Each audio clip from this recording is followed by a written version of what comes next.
윤석열 대통령이 거취 논란이 이어졌던 황상무 대통령실 시민사회수석의 사의를 수용했습니다. 언론인 상대 회칼 테러 발언으로 물의를 빚은 지 엿새 만인데요. 취재기자 연결해서 알아봅니다. 강희경 기자.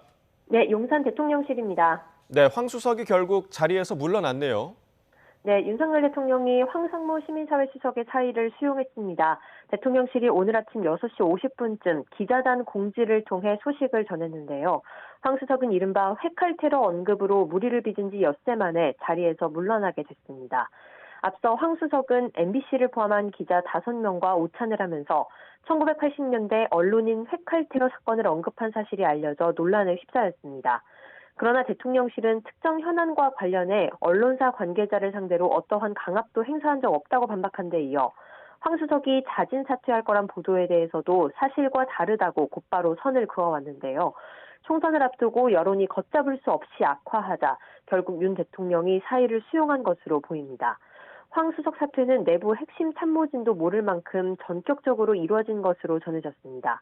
사의 투명 배경을 묻자 황 수석은 그동안 감사했다는 짧은 답변만 남겼습니다.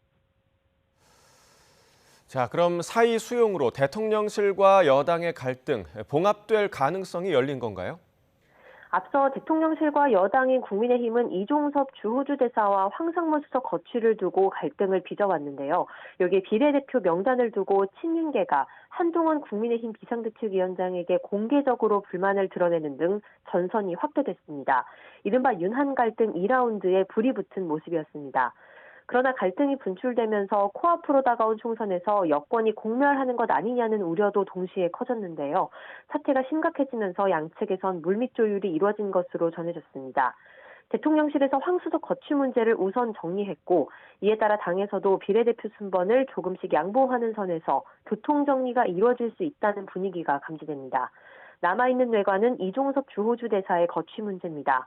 대통령실은 고위공직자범죄수사처가 소환도 하지 않은 상태에서 귀국하는 건 부적절하다는 확고한 입장인데요.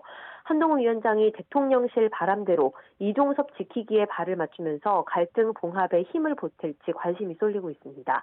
지금까지 용산 대통령실에서 YTN 강희경입니다.